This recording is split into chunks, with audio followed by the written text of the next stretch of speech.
This week on the Just Press Play podcast, we have a really fun interview with Benjamin Allbright, a draft expert and NFL insider. Plus, me and Pops get into our best and worst of the week and whether one dad is the worst on the planet. Then we get into one of the cool stories from the NBA and touch on one of our favorite teams cutting ties with a player that we've known for the past 8 years. And then me and Dad get into a little more bathroom etiquette, and then we finish it off with what we're listening to. So, like always, just press play, and we will be back at our normal time for next week. So, with that being said, Truth, hit the beat.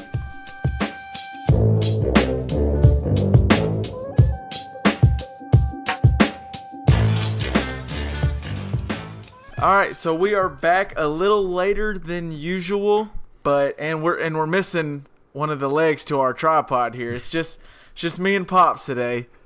Hello, what's up? Yep. So shout LJ out to you, had L. to Miss you.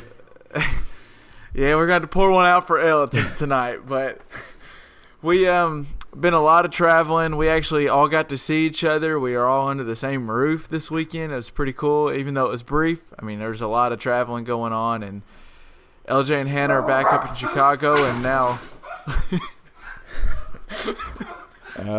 let me go see what the hell he's looking at. Hang on. Buddy, what are you doing? What is it?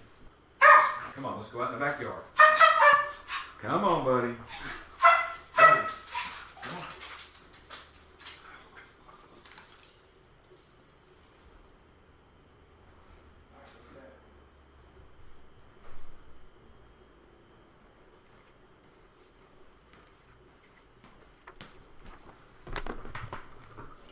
Sorry. There was a dog outside. He got a little excited. So where were we? We got Buddy to chime in since LJ couldn't be, and we had Pop's dog chime in. We Good put old Buddy. My youngest son. LJ, you've been replaced. So, all right, let's go ahead. Let's just jump to it. It's just me and Dad here. Let's jump to the best and worst of the week. Do you have a best for you this week? Yeah, but it's going to sound like I'm riding your coattails. I mean, I got to see LJ, Hannah, and you. Got to hang out with Christy and Tammy this weekend. It's fun to, we don't get together very often, and especially with LJ, he's so far. And anyway, it was really good to hang around, and we played golf. It was a little chilly, but it was fun. It was. So, I wasn't out there for long, but it was chilly. But it was fun seeing everybody and hanging out. I'm glad I wasn't going to mention that as my best, but I'm glad you did so, because that was my best of the week personally. But my best of the week, it has to be really everyone that competed in the Boston Marathon on Monday. It was the 5-year anniversary of the Boston bombing that happened. So shout out to everyone that finished it, and actually Des Linden won the race, ending a 32-year American woman drought in the Boston Marathon. So I saw that. Shout out to Des. But who I really want to give a shout out to, and this is my best of the week, is Mary Shorthanded. She was, by the way, if you saw the conditions of the race, it was really cold, windy, rainy. I mean, it looked. You used to run a little bit back in the day. I don't run a lot, but when I have running in the cold is tough for me. Like like everything gets cold in my chest. I just don't see how people do it. Depends on how cold. I can, 30 degrees, but it not much colder. Cold and rainy. Yeah. Ooh. And windy. Yeah, no, not rain. So all of them finished. That's great. But Shorthanded finished. She was 5 years ago. She was diagnosed with leukemia. And she beat it after 2 relapses and a stem cell transplant. She beat leukemia. So that's, gosh, dog it, I have an alarm going off. Stop. It's real world, y'all. So not only did she beat leukemia, which is the biggest win she could get, but she decided this year she's been a runner, and she decided she's going to run the Boston Marathon in order to raise money for the Dana-Farber Cancer Institute. And that was her goal, was just to raise money. And she ran 15 miles of the race, and she stopped at 4 p.m. And she was towards the back of the pack. And most people thought she was going to hang it up and she wasn't going to be able to finish the race because she hadn't trained like she had been previously because she's just recently beaten leukemia. But she doesn't quit. She waits till the rain dies down, and she puts on some dry clothes, and she battles out, finishes the race at 12:18 a.m., so after midnight, finishes the race with her husband, and it was a really cool. I saw a little video of her crossing the finish line. It was just super cool. I can only imagine what it's like to accomplish that feat of running a marathon, but then going through what she's done. But what's really cool, and I'll put a link to this in the show notes, so if anyone wants to donate themselves, but her goal was to raise $15,000 for the Dana-Farber Cancer Institute, and as of Wednesday night at 6:30, she had raised over $41,000. So she has blasted her goal. It's really cool, and that's my best of the week. That is cool. That's cool. That's a good best. That's a good one. So sorry, I got a little long-winded, but when I read her story, I thought it was super cool. So, Dad, you got a worst of the week? No, I don't think really a worst of the week, and I made both of these kind of personal, but it's just we talked about it briefly, but a company that I've been working for 26 years got bought, and it's different. There's good guys that the company that bought us seems like a really good guys, but it's some dear friends of mine, that own the company. I guess I've been fortunate to work for a company where I've known the owners. Yeah. A lot of times you don't. And in fact, I've met the owners of the new company, and they seem really cool. So it's just a very surreal time in my life going through this transition. It all seems good. I'm very excited about it, but so not worse, but weird. It's a big change, not necessarily a terrible change, just a big change. Yeah, exactly. Well, my worst is going to be, one, the guys the guys and girls at the IRS firm. Like, did you see that where it got pushed back a day due to a glitch? I knew it got pushed back, but I didn't know why. Do you know why? There's a glitch in the system is all I read. I just got the headline, and I didn't click on it. I just you prepare all year. This is the day they've set all year long. And then, so I'm not the only one that can miss a deadline. That's what I see. These people with the government can't hit the deadline. You're right. I mean, they target this date like all year long. This is the date. Well, and so normally it's on the 15th, right? Right. It was on the 15th because that landed on a Sunday. So then it would fall on the 16th. Well, April 16th was the Monday that it fell on was Emancipation Day, where they honor Abraham Lincoln for the Emancipation Proclamation. Okay. So Tuesday was going to be the day it was done. And so they've done all this preparation to make it Tuesday.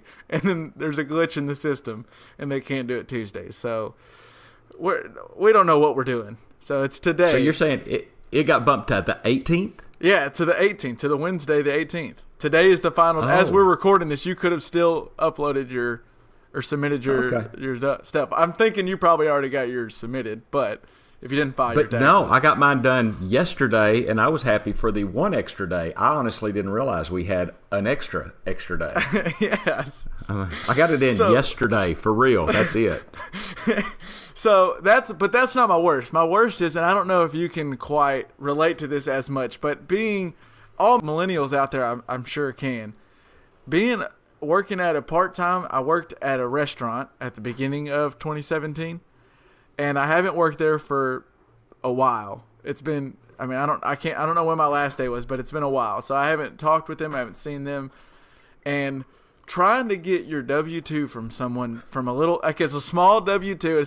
It's not huge, especially I was working at a restaurant, so most of my stuff was cash tips. This isn't super important to me or them, but I do need it at some point.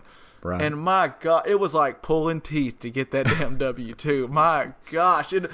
I get it. I've been on the other end where I was working somewhere else when I was working at the water park, and it's like we'll have someone email us like, hey, you got our W-2, or they'll call us, and it's not the first thing on the agenda is to get part-time ex-employee their W-2. Yeah, but it's like it's a law, isn't it? You have to have them out by January the 31st. And I moved, and they sent them supposedly, and then they said they sent them here, but they didn't. I think they just never sent it. It was just a whole pain, and I understand that the number one thing on their agenda is not let's get Your Kevin his W-2. small little W-2, but and it wasn't number one on my agenda either until finally I was like, it was April 1st, and I was like, damn, I need this, guys. Like, what? And so I got a picture scanned of it sent to me, and we got it all taken care of. But just, I'm sure all the millennials that have had a little side job and they've tried to get one, if you're still working with them, it's easy as can be. But if you haven't worked with them forever,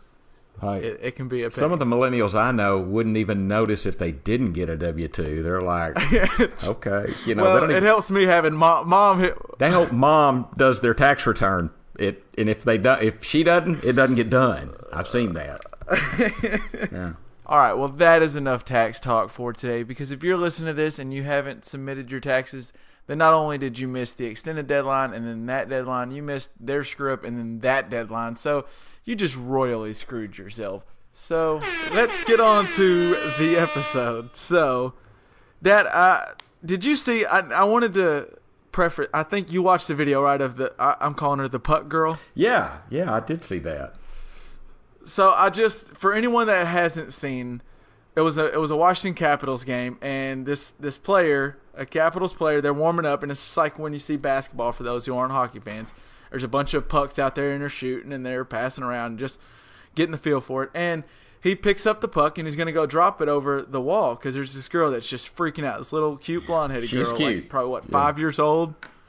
And she's freaking out because she sees him coming over, and he's going to drop the puck. Well, correct me if I'm wrong, Dad. Does the dad not catch the puck? Or does the little boy catch the puck over? Well, when I looked at it, I thought the little boy on our left caught the first one. Okay, so the little boy catches the first one, and so there you're like, well, if I was the 7-year-old older brother, I'm trying to get that puck too. Yeah. So you don't fault the little boy. Okay. So the hockey player's like, well, let me go get this cute little girl puck now. I've teased her. So he goes back, gets another puck, drops it over the wall. The dad catches it and hands it to his other son. Are you sure? Am I wrong? The dad caught it and gave it to the son? Yes, the dad caught it and gave it to the other son. And so there I'm like, my first reaction is like, this piece of crap. Like, give the little girl her puck. Well, we need to go back and look. I thought that the other boy caught it. I really did. Go ahead and finish. We may need to. Are you throwing the red challenge flag out here? I think I'm throwing a challenge flag because we will review the ruling. I thought they were doing that. I thought the two boys caught it because the first boy that caught it was a little shorter boy, and then it was the taller boy. And then, all right, finish your story. So then we have maybe a discrepancy. So then he rolls his eyes. So the hockey player's like, yeah, the hockey player's like, are you kidding me? Give this girl the puck. I meant to give this girl the puck. It's obvious what he's trying to do. And if you see, she is heartbroken. The poor girl is like crying almost. The look on her face is just pathetic. It's like, oh my God, bless your heart. What can I do for you? Well, it's like she lost the first one and she's sad, and then she sees, oh my God, I got a second chance of this, and loses it a second time. And then, like you said, the hockey player is like, are you effing kidding me? And he goes back, gets another puck, and he goes to throw the puck over, and it doesn't get over the wall. Right. And so this little girl, her heart is just on her. She's wearing it on her sleeve right here. And finally, it gets over, and she gets the puck, and all is well. The dad catches the third puck. And gives it to her? For sure. And gives it to her. Okay, well, so... The dad catches the third puck, for sure. Here's where, at first, and maybe the dad didn't catch the second one and hand it to his other son. I thought he did. We'll go back and check the tapes. But when I saw that, at first I thought, this POS dad, like, give the little girl his puck. But then it hit me. I think, and you have the point of view being a father, I think he was actually outsmarting the system, and he realized the little girl's getting a puck no matter what. No so matter I'm gonna get what. both, because she's just too damn cute. She's getting this puck. So he made sure both boys got it, because she's getting her third one. Because if she'd have got the second one, the hockey player probably wouldn't have come back over for the third kid. Right. No doubt. So, I'm telling you, here's the deal. Those were all three his kids, and he played it so that they all three got a puck. Yeah, that's what I think. He saw the hands. He saw the hand he was dealt, and he just played it to perfection. Like that dad. Did. At first, I thought that dad deserves the Shitty Dad of the Year award, and then I realized no, that dad is brilliant. Hey, he was dealt 3 of a kind, and he played it perfect. He definitely did. All right. But check out that video. Yeah, You're going to put it on, We'll post right? it in the show notes. Check it out if you haven't seen it. It blew up on Twitter, but it's definitely worth a watch. It was so cool. It's cool. But, side note, by the way, so the dad of the girl's name was Keelan Moxley at the Washington Capitals game. Uh-huh.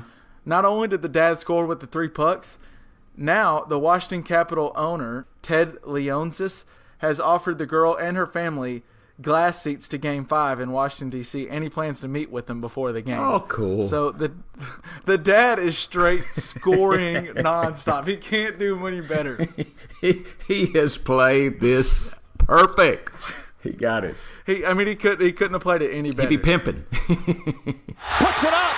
Bang! From downtown! All right, and moving on to our next quick hitter, and that, for those who didn't recognize, in honor of the NBA playoffs, that's a little Mike Breen bang there to segue between topics. You'll hear quite a bit of that on all of the ESPN broadcasts. But let's get to sticking with the NBA. Andre Ingram, Dad, you saw the story. Did you see the story? It's a little later now. It happened about a week ago. But for the last 2 games of the Lakers' regular season, they called up a 10-year vet. He's been playing in the G League, D League, whatever you want to call it, but he's been playing in there for 10 years, and he's actually the all-time leader in G League 3-point field goal. So he's a good shooter, but he just never made it. Real quick, can you tell me why is the D League now the G League? I know I won't get back on the story, but what? Because Gatorade bought it, and it's the Gatorade League. Is And that Gatorade's a big it? sponsor That's the now. whole reason? That's the only reason, yeah. Okay, all right. So It Ingram's was the developmental league, and now it's just the G League because Gatorade sponsors it. But yes. Okay, thank you. So Ingram was like 10-year. He's a 10-year vet of the D. He's a 10-year G vet. League. Right. And the Lakers call him up the final 2 games of the regular season. And the video, the one video is super cool. It's the Lakers knew what they were doing, and they call him in like a typical exit interview as G League season's over. And he's going to do it, and he thinks it's just your typical, how'd the year go? What was your thoughts? What's your goals for next year? Blah, blah, blah, kind of waste of time. And it's them telling him, we're calling you up to come play in Staples Center on L.A. I mean, that super cool moment. And then, not only does he get to put on the Lakers jersey and call up his wife and get her to come to the game, the dude goes off. He hits 6 of 8, scores 19, and makes 4 or 5 from threes. And he does what I would only dream I would do, is just get in there and jack up. Like we all say, if I ever had the shot, I'd start firing away. Right. But I don't know if I actually would. I would get cold feet. And Andre Ingram did not get cold feet. My man was chucking them up, and he was nailing them. It was awesome. What was your thoughts on that? Well, I saw that in something that you mentioned to me earlier. I wanted to make sure we mentioned. He was a physics major in college, and he was a part-time math tutor. I mean, this guy is making a living in a different way. I mean, he's playing ball. He's a hooper, man. And you see him. He looks older than 32. He's got a little bit of gray hair. He does. He does. I saw. He's fit. I mean, he's a ball player. You can tell. And so when they called him up, though, it looks like he knew something was up, but it was really cool where when they finally tell him and Magic comes over there and shakes his hand and all that. I mean, here's a greatest of all time, and I mean, Ingram gets to go play and then shows out. And it was great. If you saw, he like shoots the 3 and he even does like a pose, like he knows they're going in. I mean, he balled out. Well, he did not look. Were those poses, or he's got a weird looking shot? I mean, all his shots. He does have a little bit of a weird looking shot, but it's kind of like that shots go. Like, I don't know. I felt like it was a pose. Like it's when you shoot it and you know it's going in. But it was funny looking a little. It was bit. a little funny looking, but man, shout out to him. I mean, he played his ass off, and I mean, it just seems like a good story. Good guy. Well, and it kind of it reminded me of you just because there's a side note of him that says, the guy says he's a math tutor, and they asked why he's a math tutor. They asked if he doesn't make enough money with what he does, and he goes, I just love math. I can't get enough math. I love it, so I just like to tutor it for fun. And I was like, only who in the world loves math that just wants to spend their off time doing math tutor? And I thought, you know what? Pops would do that if he could. I really do. I like math. That might be my next job, is just to be a math tutor. So you and Andre Ingram should link up and just become like dual math tutors, and he can teach you a little bit about. Man, your he shot. seems like a cool guy. Andre, holler at me, man. Let's talk some math. Real quick, I have a little stay woke moment. So, you mentioned it a second ago. There was quite a bit for 32 years old. It seemed like there was quite a bit of gray in his hair. Yeah. I kind of feel like this might have been the Lakers playing a little Hollywood on us. Like, I wonder if this was like kind of planned up. They made his hair even grayer to make the story better, and they tried to play this. Then they filmed this whole thing. They made all this like into almost like a little mini documentary. Just saying, Magic might be making some dollars out of this. Hey, you look at most 32-year-old guys.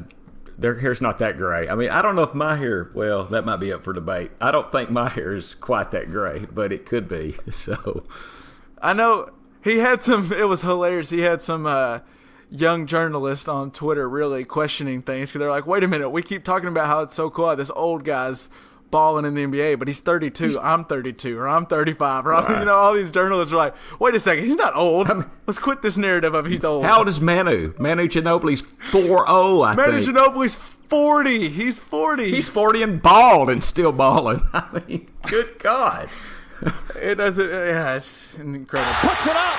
Bang! From downtown. All right, so Dad, you're a Cowboys fan. Let's shift over. I want to shift to a little football here. And you're a Cowboys fan, as am I. And just recently, there was some news among Cowboys land where Dez Bryant was released.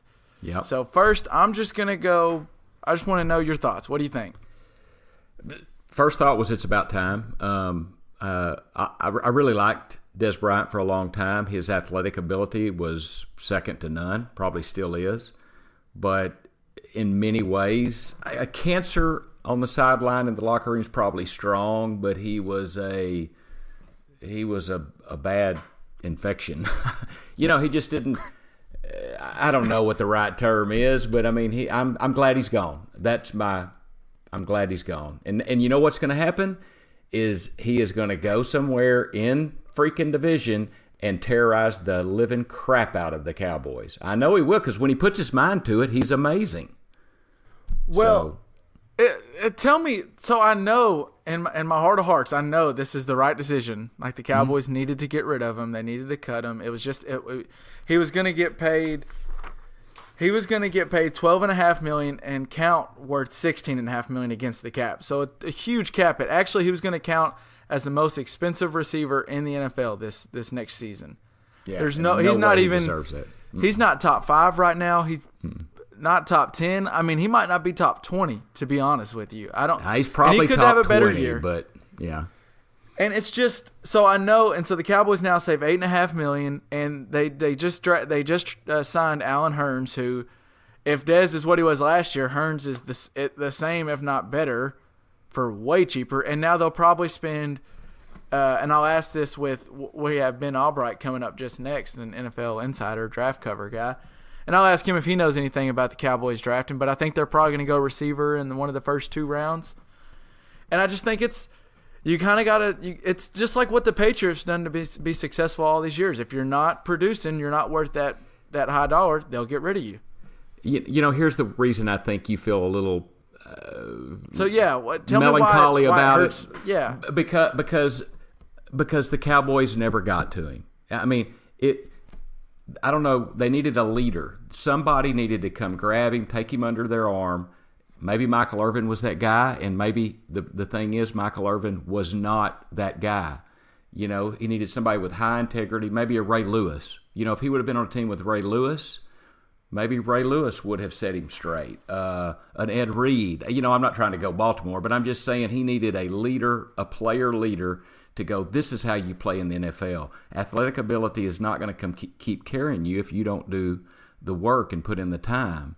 And I think the reason you feel sad, like I do, is if somebody could have got to Dez Bryant and made him to his full potential, he could have been as good a player as ever played the game.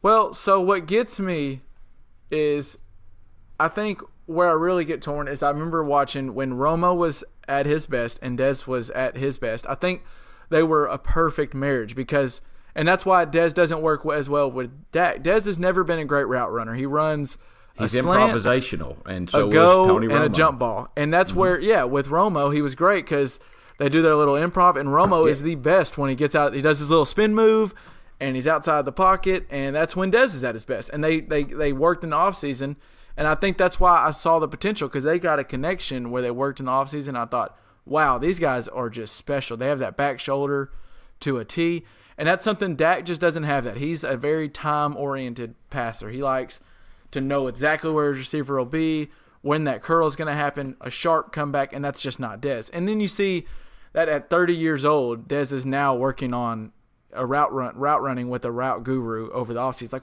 why at 30 are we Why working at on 29? I mean, what do you mean? Why weren't you doing that 5 years ago? I understand come in the league 2 or 3 years and rely on your athletic ability and then go, oh, if I'd pay attention to route running ability, I could be even better.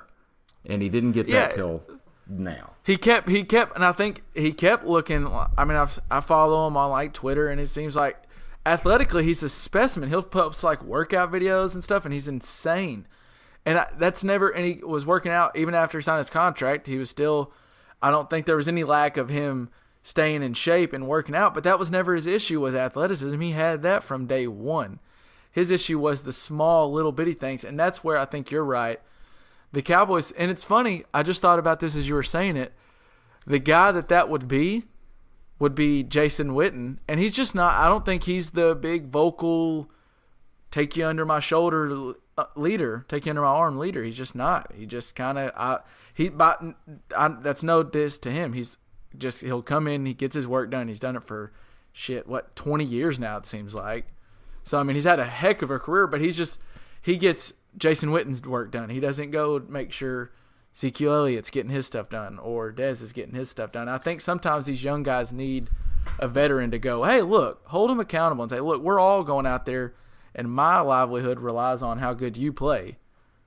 And that's why, and I don't know, I'm going to say this, but that's why it's funny I thought of Ed Reed or Ray Lewis, because I think he needed someone with the same skin tone as him, as athletic as him, but had the stronger desire. And I'm just telling you, that player was not on Dallas's team during Dez Bryant's tenure. Well, I don't think Dez Bryant ever lacked the desire. I think, and I've heard people talk about, like former players talk about Dez Bryant in the locker room, and no, I don't think anybody has ever.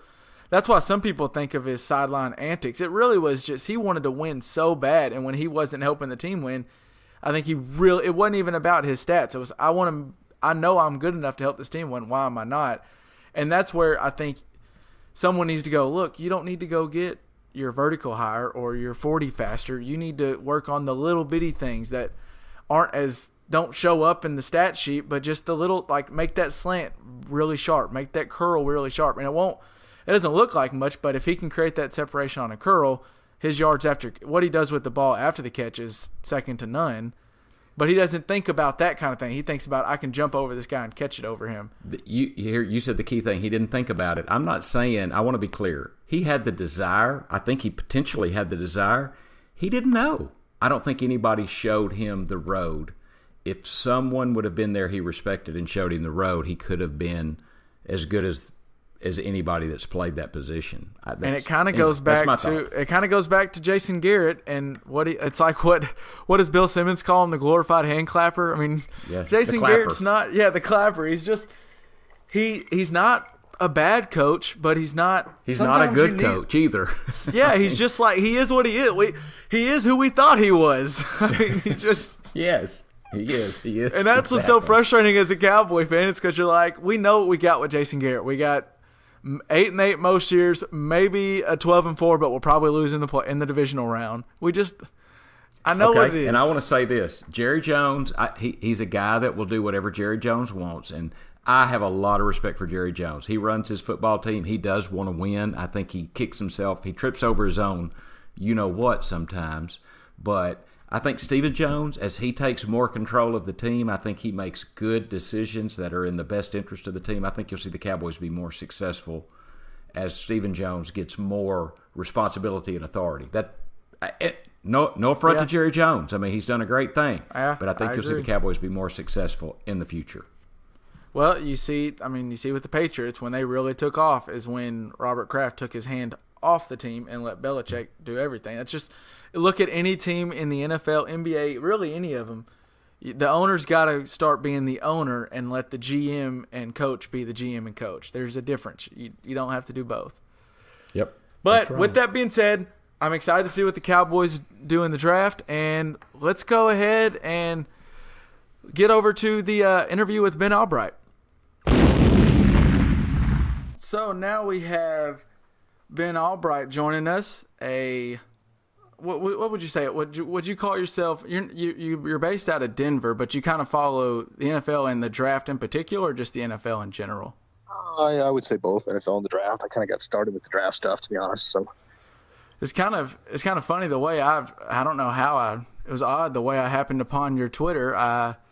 You were tweeting something. I think you were tweeting something about the Broncos at one point, and my brother, who joins me on this podcast, he is a huge Bronco fanatic. And so when I saw you tweeting about it, I kind of perused through your tweets and thought, oh, well, it seems like he's a little ahead of the curve on a few of these reports that have been coming out. So I went in and hit the follow button. And since, man, it seems like you'll come out with the report and then I'll see it a couple weeks later, and to no credit, and even old Cowherd tried to throw some shade your way a while back ago. Yeah, he tried to be the, whatever. I guess he does that or whatever. He got hurt that, he wasn't the guy who got to break his story. It happens from time to time. Although I'll say most of the major guys at this point, I've kind of interacted with. They follow me and, we chat behind the scenes and direct messages and stuff like that. Cowherd, not so much. Yeah, I don't think he's going to be reaching out anytime soon, but probably not. So, kind of a quick aside is how do you decipher through, because it is Lions season right now. I saw the Browns GM John Dorsey said all today, all in one day, the Browns could take 2 quarterbacks with their top picks.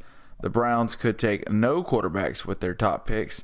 The Browns could trade the number 1 overall pick, and no one will know but John Dorsey and his team what they're doing. So clearly, it's Lion season, isn't it? Isn't half the stuff you're hearing BS and then truth? How do you decide what you're hearing is the truth? Well, that's the thing. What I do, I guess, is a little bit different than the way that maybe Ian Rappaport or Adam Schefter or Jay Glazer does it. I'm not really, I guess I am kind of a reporter, but really I'm more of an information broker. So what I do is I have like a repository of information, and I kind of trade that back and forth between different people. And I've built up a network over the years with different teams and agencies and things like that. And, they have a question, they come to me, and they know that, if they want an answer to that question, if I have one, they know they got to give me something to get it. And they know the rules. They know they give me bad information. They won't ever get information from me again. So, and I've had to pull that once or twice. So it's kind of a trading of information. Yeah. Okay. Yeah. Sometimes people will volunteer stuff to me, and then they know that I'll get them back later, that kind of thing. But really, it's really just kind of a trading thing. Guys, they've come to recognize that, that I'll know some things, or I have a pipeline to things. And the way that I built this, when you're doing something like that, is just to have a little information in the beginning you're able to trade, but information has a shelf life and it's finite, and so that's why I did the trading thing. And you got to give me something, is because from a little information I can trade that one piece of information to 32 different teams, or 31 other teams, as it were, right? And get 31 pieces of information back. So it's become a system that's kind of multiplied itself and perpetuated itself. And I could sit here and say that, that was the plan all along and all this, that, and the other, but it really wasn't. I just kind of stumbled into this, and it's just been really cool since I've stumbled into it. Well, that's kind of what I was wondering. Is this something you set out to? I'm going to try to really get the channels of the back workings of what's going on in the NFL, or if it's just kind of something you fall into and then you happen to figure out, I'm not bad at this whole information. Well, falling into it might even be too generous a word. I tripped and stumbled backwards, and it happened to catch me. Is probably a better way to put it. I did not set out to do this. My background, in college, I was headed for law school. My background is actually my business acumen is in the IT world, and of course I have a military background as well. So I guess I didn't set out for this. It's not something that was intended to be this way, but it kind of became that way, and I've kind of rolled with it. So a lot of your job comes with you're on Twitter a lot, and you seem to be pretty good about. I'm going to say entertaining your followers, because at times it seems like you'll get somebody tweet at you and be like, Ben, I'm hearing, and they'll just throw out this ridiculous thing that I don't get where they get it from. And sometimes you'll call them out on, like, how often is it, if you go through your mentions, is it like 80% just people throwing out random, I'm hearing this right here, and you have to just tell them it's BS, or what? I would not say that. I would say that most of the things in my mentions are people asking for information rather than volunteering it, and things like that. And always, it's kind of a pet peeve of mine when people say they're, quote, hearing, because the reality is most of those people are not hearing. They are reading it somewhere, probably Twitter. Correct. The information that they're getting. So saying I'm hearing something makes it sound like that someone is in the know, when the reality, that vernacular, should be that they saw something somewhere and they want to confirm it. And so I know it's a weird, nuancey pet peeve of mine, but it's one of those things that irritates the ever-living hell out of me for some reason. Because when somebody says they're hearing something, I expect them to have heard it firsthand. You know what I mean? When I say I'm hearing something, I heard it firsthand from somebody, so that's one of those things that bugs me. But no, I most of my Twitter mentions are people asking me for things, asking for information. Sometimes they're seeking affirmation or confirmation, or for me to debunk something. But the bulk of it is, people asking and over asking the same questions over and over again. And I shouldn't. Sometimes you just refer back 3 tweets ago and you'll have your answer. Right. I'm like one of those people. I try not to, because I built the account on interaction. I built the whole thing I did on interaction, answering questions. But the problem is that it's gotten, now we're somewhere at like 56,000 followers or something like that, and I can't keep up with all the mentions anymore, and that's a little bit sad to me, because I really enjoyed being able to do that, but now it's overwhelming. It's too much. I'm just not able to answer everybody's questions anymore. Well, and I'll go kind of back on what you said. I don't have any kind of ear to the ground, as they say. Everything I'm hearing, I'm reading through tweets of yours or Schefter's, or I'm reading an article, and then I try to piece that together with what I can see from, like, the Browns are wanting to take this person. When I look at their roster, and does that even make sense? So to get to the draft a little bit, is there any way the Browns, at first it seemed like the Browns were kind of leaning Josh Allen, but now they're leaning Darnold, right? Everything I've heard dating back to the Senior Bowl is that they had an eye on Sam Darnold. And that was kind of the primary target. Josh Allen was kind of a plan B, and in a culture or an information-obsessed era that we are now, plan B can lead to new clicks once plan A has kind of played itself out of the news cycle. So while I will say that Josh Allen is in play for the Browns, I would say that everything I've heard is that is much less likely than was ever intimated. And I would suggest that even Baker Mayfield has a shot at number one, although, again, everything I've heard is that it's Sam Darnold. Well, and I want to get to Baker in a second, because he's just the most polarizing player probably in the top of this draft. But I'm just curious. To me, Darnold looks like the best quarterback, but I'm no GM. But what is Josh Allen? Nothing I see from, he's got a cannon, but how often in the NFL, especially in today's game, are you throwing the ball 60 yards? It's a quick intermediate passing game. I don't get what is the deal with Josh Allen. Why is it just the raw potential of him? Well, I think part of it is a lot of the guys who are in decision-making roles for teams are older now. So they came up old school scouts, and they have old school inherent biases towards scouting. And the old school method of doing it was find the big body with the big arm and coach the rest of it up. 7-step drops and throwing the ball 40 yards downfield off of play action out of the eye was what they came up on. So they still look for the archetypes that fit that. And I don't think that a 6'5" quarterback with a rocket arm is really, as you alluded to, what you're looking for in the modern game. 85% of the modern football is played between 5 and 15 vertical yards from the line of scrimmage. What you really need is a quarterback with quick feet that can manipulate the pocket, and a guy with an arm who is accurate and anticipatory to be able to get the ball out and onto those receivers or players as quickly as possible. You need a cerebral guy who processes quickly, who's accurate, has anticipation, and there's kind of a baseline of about 55 miles an hour in terms of what you need for arm strength if the radar gun combine data is to be believed. Anything below that tends to flame out in the NFL. There have been a few exceptions, but it's really rare. So as long as you have baseline arm strength, that's really, all you need. And so I think that people get caught up in, he's got all these things I can't coach. I can coach up the rest. I can coach up the deficiencies. But the reality is that you really don't ever coach up accuracy or anticipation. They just don't get better in the pro game, not by much. You can find exceptions to that happening here or there, but, the reality is it just doesn't. So you get guys that came up and saw Elway and Marino come into the league, and they're like, John Elway only had a 59-60 completion percentage for his career. When he came out, that was, whatever. So Allen can do the same thing. Well, it's a different era. When John Elway came out, there were 6 quarterbacks in the entire NFL who had 60% completion percentage passing.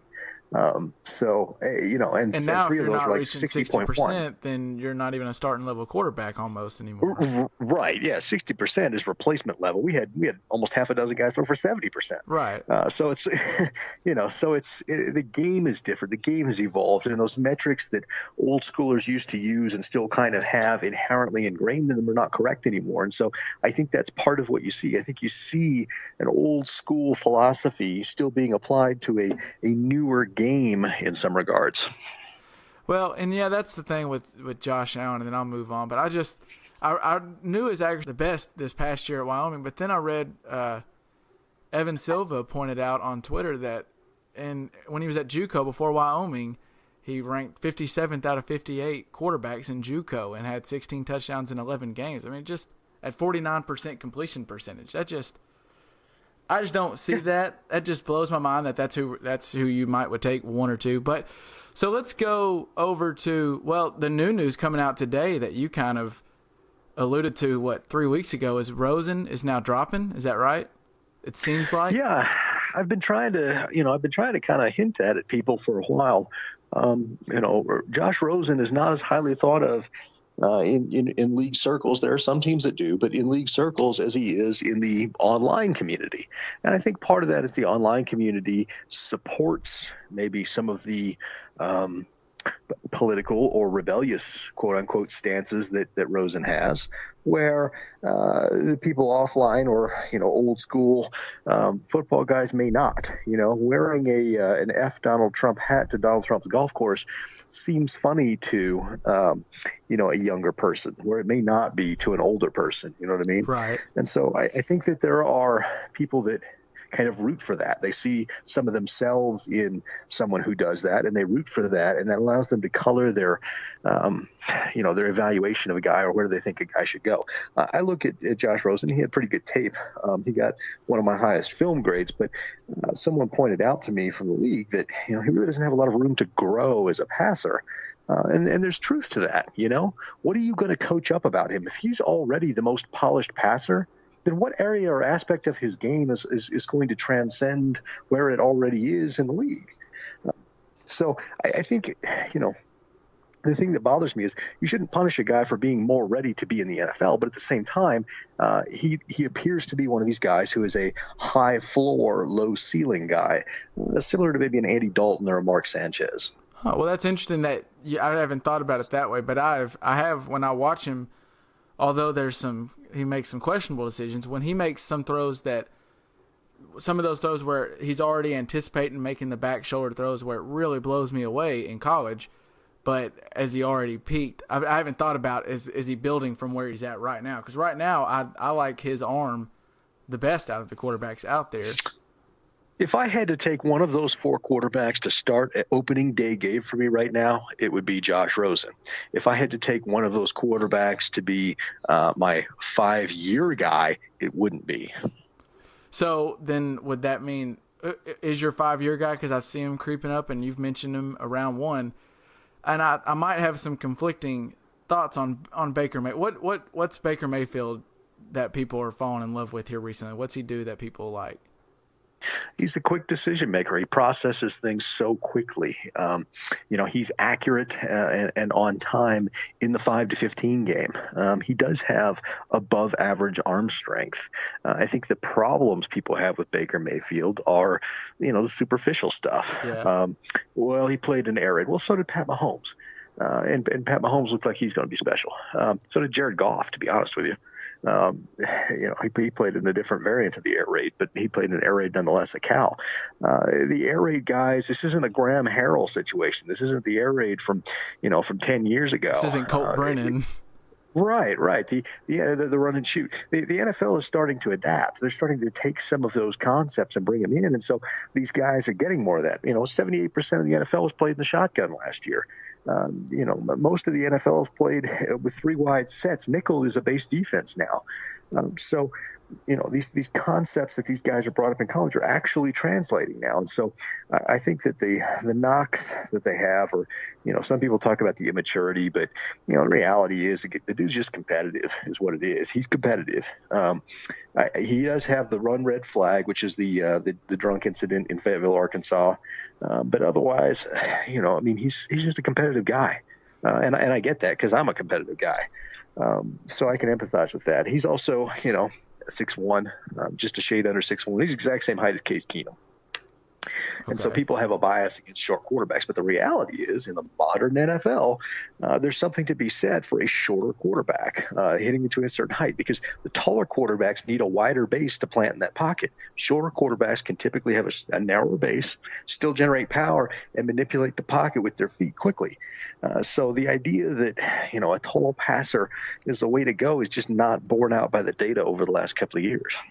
Yeah, and I agree with you 100% on. I know that the Fayetteville incident is a little bit of a red flag, but I think that can be chalked up to a kid made a mistake. Yeah, he hasn't really had off the field issues that I know of other than that. But the other stuff, it's just a guy who is fiery and wants to win. And he went too far. He shouldn't have grabbed his nuts in the game. But at the end of the day, it's just a guy who really wants to win, and it seems like players rally around him. But, yes, very much so. I've never seen. Just to dovetail off that. Go ahead.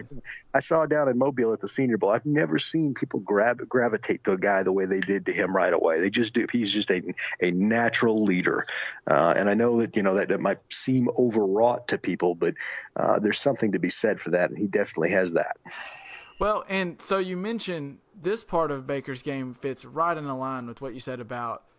You want someone with the quick feet and the ability to maneuver the pocket. I think he does a great job with that. And then his intermediate, that 10 to 15 yard, 5 to 15, he's great at that level and quick decisions. But part of me, so I went back, I don't like the take of, no Big 12 quarterback's going to be good in the NFL, because I think that's just, you're being ignorant if that's going to be why you don't think Baker Mayfield will be good. But with that said, I went back, so I don't really credit a lot of those defenses for being great, but hey, he did what he did against them.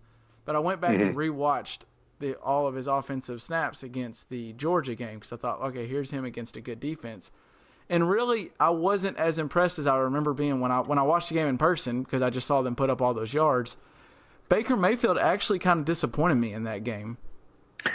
Well, they leaned on the run game a lot because they felt like they could get more out of it. And then the play calling in the second half on that game was just bizarre. They quit going between the hashes, and Georgia figured that out pretty quick. And that's what allowed them to come back. And you saw some plays late in the fourth quarter of that game where they just refused to throw the ball to what would otherwise be open spots in the field. Instead, trying to make Baker make short plays near the sideline and stuff like that. It was just a bizarre set of play calling that I didn't really understand. And I haven't had a chance. I wanted to. I had an interview scheduled, and then it was canceled, to talk to Lincoln Riley about that. And I never got the chance to. So that's one of those things that I really want to follow up with at some point. If you get a chance, though, the other top defenses that Baker played against, of course, were Ohio State. TCU was a top 15 defense in the country last year. He played them twice and hung 31 points on them at the half each game. So it's, to say, and some of that is the offensive system, some of that is having great players, but some of that is Baker Mayfield. And so you have to just try to evaluate each throw as best you can and go from there. And I see a kid I think is special, just like I saw out of another Big 12 quarterback last year in Pat Mahomes. Well, and that's what I kind of went into it when I rewatched the tape on that game. I went into it because when the season ended, I remember thinking, wow, I love Baker Mayfield. I don't understand why he's not being talked about at first.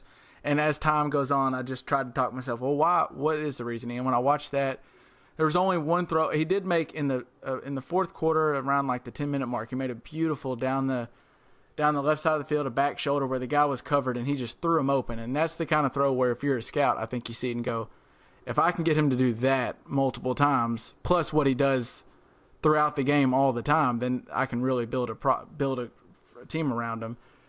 So I get the reasoning for putting him up. I think his ceiling, and I just like a guy like we mentioned before, the guy that people rally around. I think there's just something natural that people have, and he seems to have it.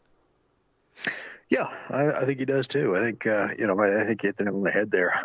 Mike Shanahan used to have this deal where he'd say put the prospects' 20 best throws on tape, and they'd bring it in, look at the 20 best throws. He'd pop the tape out, he'd toss it to his quarterback coach and say, okay, we're going to draft him and make him do this every play. Yeah, it's kind of like, let me see what he does good, and if he does good things really well, then we can make that happen. So I want to go one last little bit on a quarterback and also a team, and then kind of some position players. But Lamar Jackson, is he a first rounder to you? Is there any way he creeps up higher? I mean, what are you hearing from him? I get a lot of people, like the dynamic athlete and all that kind of stuff. For me personally, I would not give him what I would call a first round grade. I think he's more of a 2-year project, day 2 type. I don't think you need the 5th-year option on a guy like that. But if you want to secure it, that's certainly your prerogative. The way I view him is, the Chargers are very interested in him. He's a guy that's probably going to go in the second half of the first round. But that's not a guarantee. Okay, well, and then real quick, because my brother would kill me if I didn't ask you, what do you see?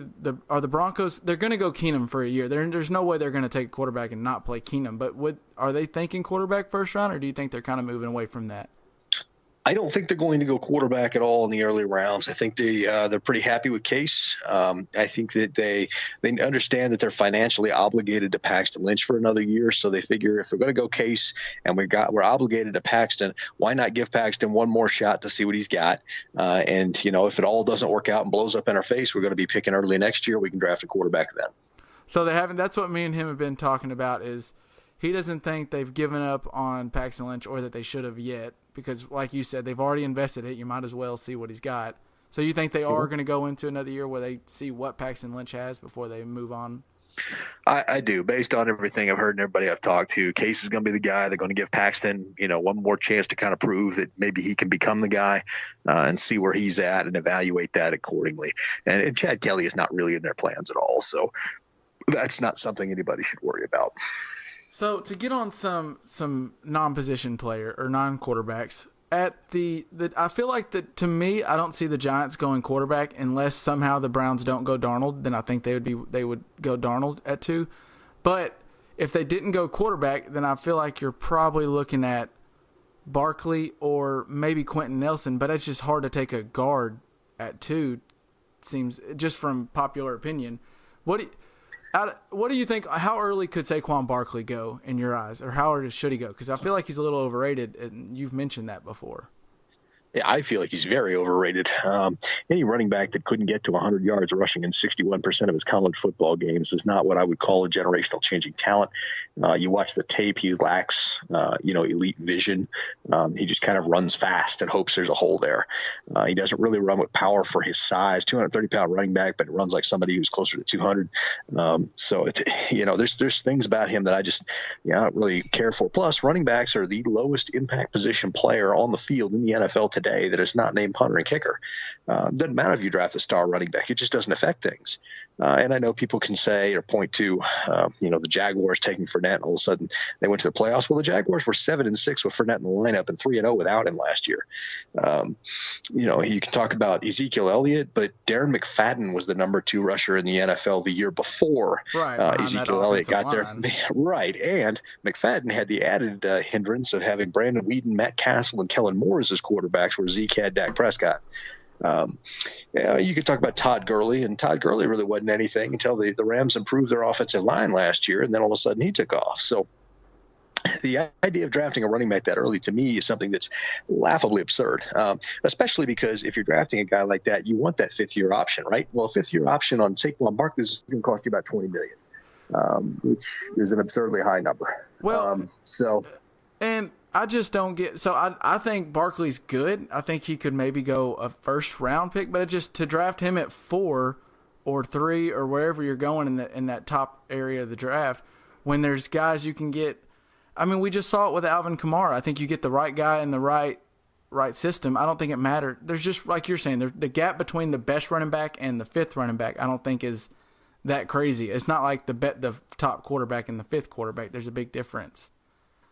Right, and that's the thing. I wouldn't take Barkley that early, and everything I've heard is that the Giants are really the only team that would. If they don't, then Tampa would be his next landing spot. I feel the Giants would be. They're gonna. To me, I think they're shopping that pick. This is all just from what I think they would do and what I've read from other people, and I just see the Giants as a team who doesn't think they're that far away from being competitive. I think they kind of think if Brandon Marshall is the guy they thought he was, and Beckham doesn't get hurt, and Eli Manning has some time behind the offensive line, they could maybe have a team because that defense still has a lot of money put into it. Yeah, I would suggest that that'd be accurate. They really the realistic options for the Giants are Chubb, Barkley, or a trade back, and I think those are all 3 still currently in play. Okay, the last 2 guys I want to get to are defensive guys. I was gonna maybe get into Quentin Nelson, but there's really not much else to say than he's just by far the best offensive guard in this, and his tape is the most impressive I've been on offensive lineman. Just to watch him absolutely bully people is fun to watch. But I wanted to ask you about how good is Chubb? At least how good do people expect Chubb to be? And is he up there with some of the top guys we've seen taken before? I mean, I've heard some comparisons, and I just think the Browns getting him to put alongside Myles Garrett would be fascinating. Well, yeah, and to be honest with you, a lot of people have rated Chubb better than Myles Garrett from last year. I think that you can't have too many pass rushers, so putting Chubb across from Myles Garrett and then having Emmanuel Ogbah in that rotation as well, I think sets you up very well going forward. I think that's the smart move. The Browns would really like to get Darnold at 1 and then have Chubb be there at 4. I think that'd be a dream scenario for them. The only question is whether or not the Giants take Chubb or they take Barkley or trade back, and that leaves that to them. So they could potentially have that because the Jets are going to take Baker. They're either going to take Darnold or Baker, and Darnold's not probably going to be there. So it leaves Chubb at 4 to fall right in their lap. Yeah, and that's something my brother did. He was all on. He looked at different stats, and he's come to the conclusion on this theory that cornerbacks are overrated in the NFL, and he said it's all. Which this second part's not a bold take at all. He just says it's all about pass rush. A good pass rush can make a mediocre corner look great. Yeah, and absolutely. He was just looking at how much the best quarterback has to throw compared to the 5th best, and the difference is how much time they get, not necessarily the cornerback. It's all about that DN. So that's why I just think Chubb and Myles Garrett, if you're the Browns, and it seems like I think the Browns are starting to make smarter moves, and I think they'll get this right this year, but a Darnold Chubb would be a hell of a draft for them to me. Yeah, that would be their dream scenario.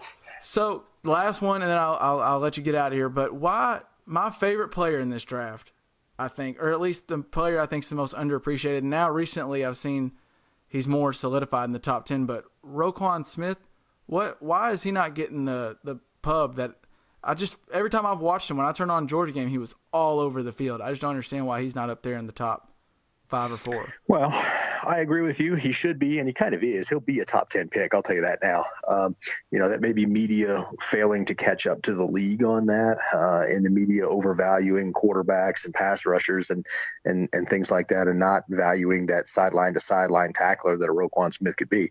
I think he's the next coming of Derek Johnson. You remember the Kansas City linebacker. Right. So I think. Yeah, I think he's a phenomenal linebacker. I think he'll have a long career in the league, and he will absolutely be taken in the first 9 picks. Well, and that's what I was at one point. I was wondering I was wondering how late he would slip because I just didn't see anyone talking about him. And he seems like the ideal player on defense right now, where he plays the middle linebacker, like you said, he can go sideline to sideline. He matches up fairly well with running backs out of the backfield. I don't really see a downfall. And someone I compared him to, I went and looked up to see how close he was. And him and Patrick Willis, interestingly, are like height and weight. Smith is 6'1", 236. Willis is 6'1", 240. They both ran the 4.51 and the 40, and their arm length is only different by 3/4 of an inch. So they're like very close. Yeah, close physical archetypes. I think Willis was more instinctive and a better hitter, but I think Roque can get there. I think Roque can get there. And Willis, to me, a guy I saw single-handedly keep Ole Miss in football games. Willis, he had, I want to say it was 19 first-half solo tackles, chasing Darren McFadden sideline to sideline. Basically, the Arkansas game plan was to tire him out by running him sideline to sideline like that. And then the second half, he was so gassed, they ended up, beating the brakes off of him. But the whole plan was just basically run Patrick Willis to each sideline until he gets so tired he can't run anymore. And it was just a funny game to watch. I will give you, I'll lend some credit to that, because I was going to also, when I looked up I looked up their college stats to see how similar they were. And they had the same amount of tackles, but Willis played 4 less games than Roquan Smith did. So right. I was like, oh, wow. That Willis was – because I didn't really watch him as much in college, but he was my favorite player while he was at the 49ers for a long time. So how early could Derwin James go? Could he get into the top 10, you think? I don't think he will. I think he's going to be a teens to maybe early 20s guy. Could see him early teens maybe, but I don't think he's going to get that high when all's said and done. The NFL's devaluing safeties. If you'll notice, a lot of the free agent safeties thought they were going to get a lot of money, and then they're trying to sign, veteran min deals now. Get on a roster. Right. Right. So the NFL's really devalued the safety position over the last couple of years. So it'd be interesting to see if those guys slide in the draft. Which it really breaks my heart to see that, because that's what really got me into. I remember when I first started really getting into Madden, it was the Sean Taylor, Ed Reed era, and man, when I started playing with those safeties, I started watching safeties. It was like my favorite thing was just watching good safety, and Sean Taylor specifically was my favorite. Well, ironically enough, I've ever watched.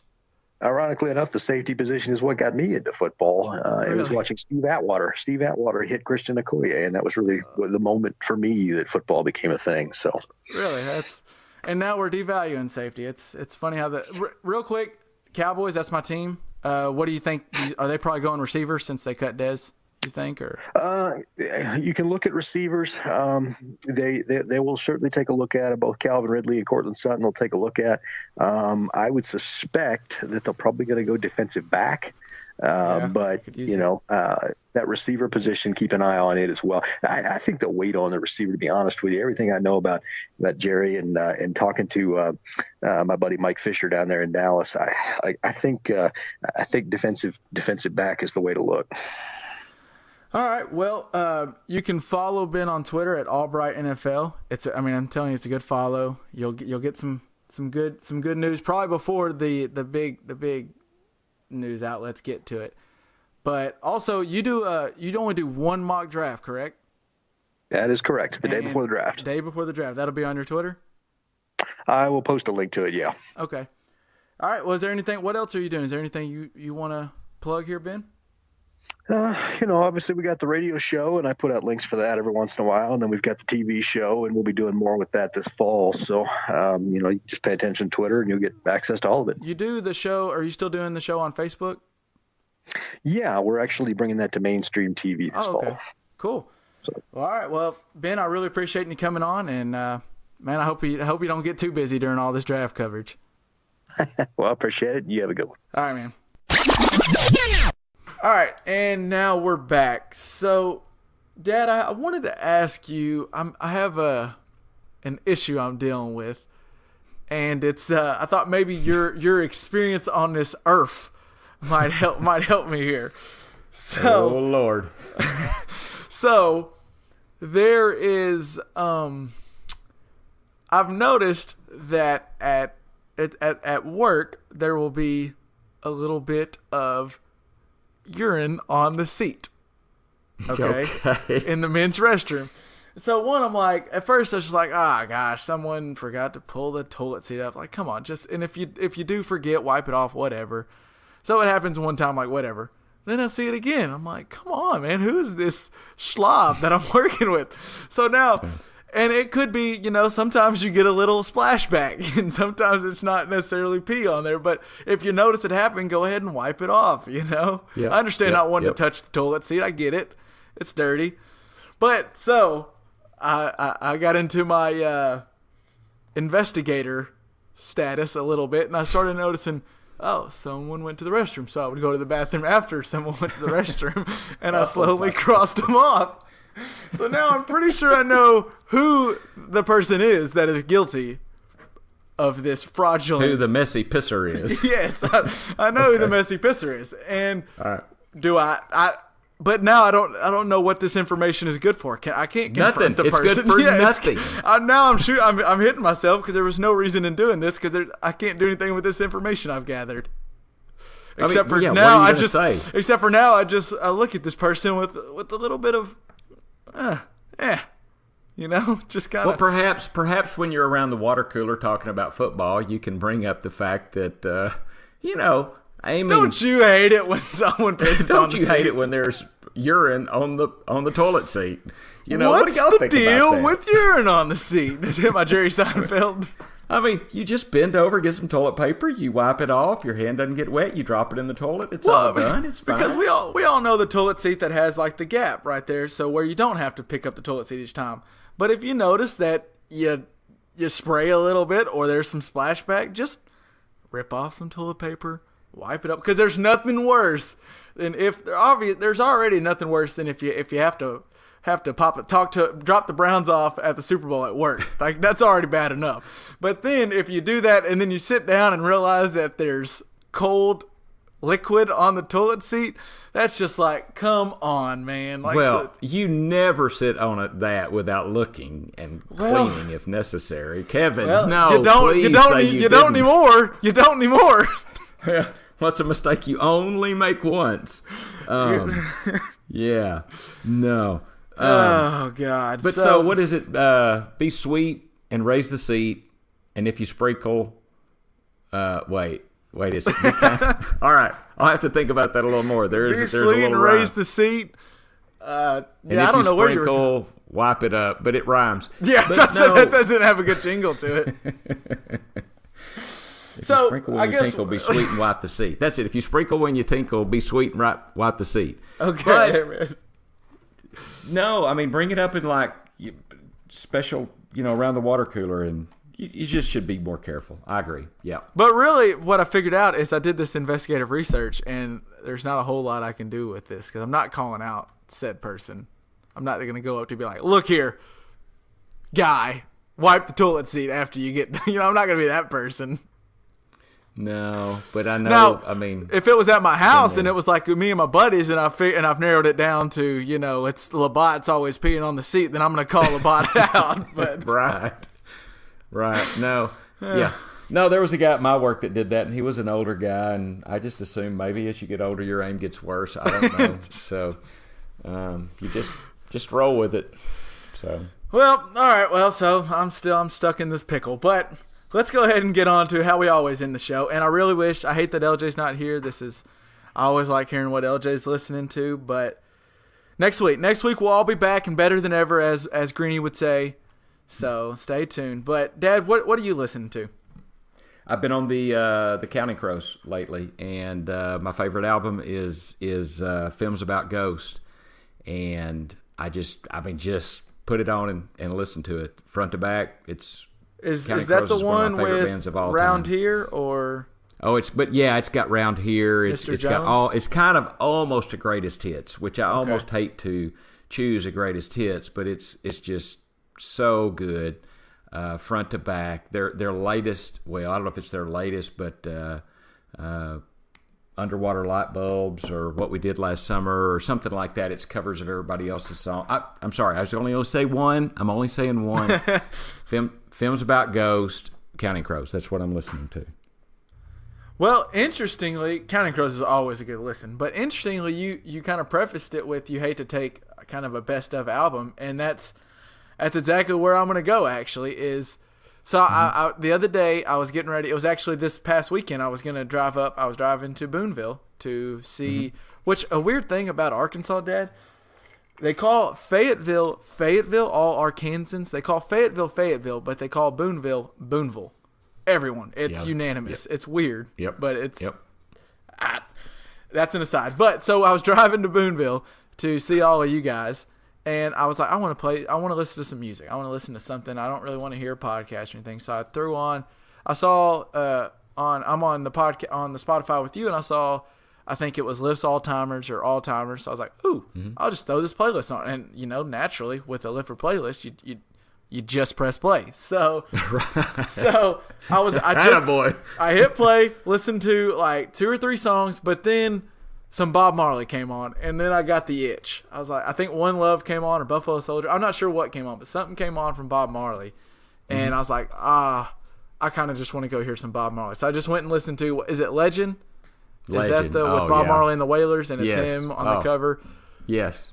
I'm telling you, if you don't already, like if you know Bob Marley and you kind of like some of like, if you just listen to Three Little Birds and you like it and you haven't really listened to Bob Marley a lot, there's a lot to go out there, and it's if you just search it, there's so much to pick from. Just go listen to Legend, and man, that is every single song on there is a classic song.